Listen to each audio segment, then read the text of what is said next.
calanka Soomaaliyeed ها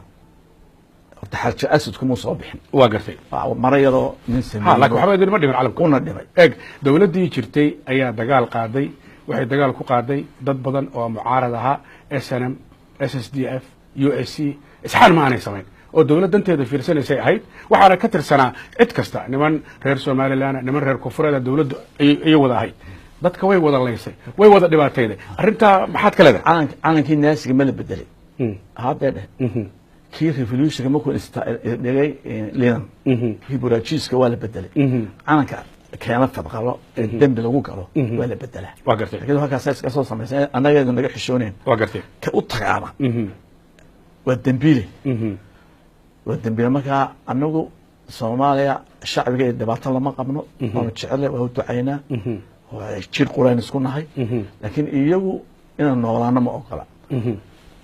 wixii noo kordha way ka xanaaq qofkii Soomaaliland ilaaha Soomaaliland ilaaha la ixtiraafo laakiin arinta ma hayno shacabka kama hayno arinta haday dhigisan ku sheegay hatta siyaasiyiinta kama hayno mid aday dhigiso bal ninka qofka ilaaha Soomaaliland la ixtiraafo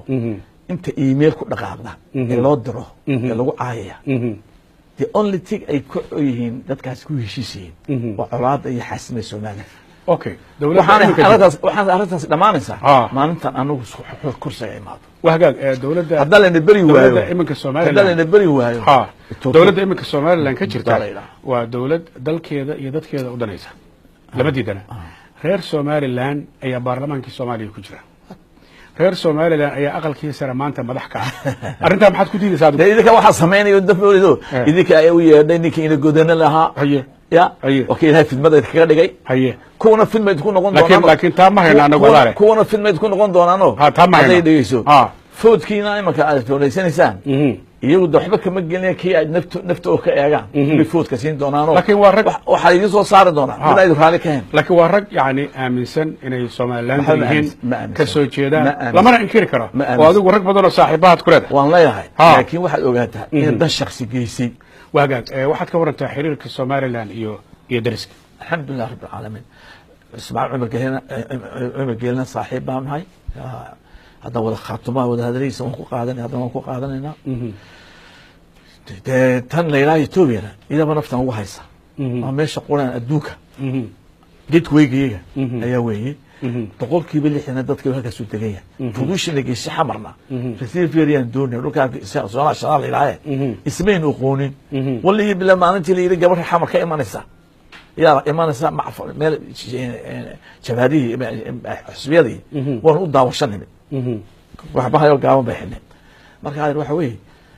annaga Djibouti Ethiopia saddexdaas Soomaaliyeed waa isku dhaqan Soomaalida koonfureedna iyo NFD no Soomaaliya koonfureedna waxa isku mid yihiin kuwa Kenya sababtu maxay tahay dawaad Charbati soo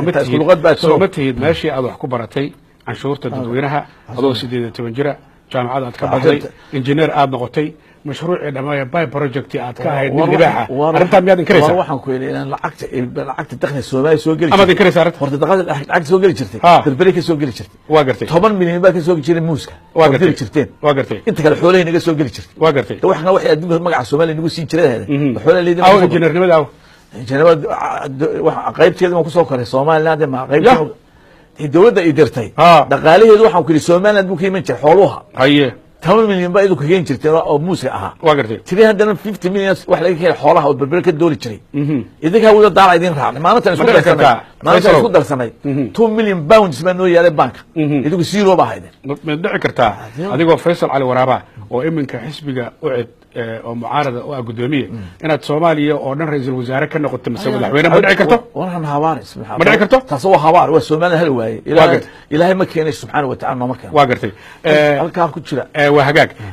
gabagabadii maxaad soo jeedinaysaa waxaan ku soo yeelanay Soomaaliya iska daa waqti iska luminayna haye dhallinyarta meesha qabatana challenge badan baa horyaala waa gartay priority yana ka dhigan Soomaaliya si loo undermine karaya waa gartay mudnaanta haasiyeen si dalkoodu hagaajin lahaayeen waa gartay shisheeye uga bixi lahaa ya dowlad goboleedaha loo baabiin lahaa qabaal ku dhisan Soomaaliya midaysan oo decentralization oo gobolada loo siiyo inay wuxuu qabsadaan loo sameeyo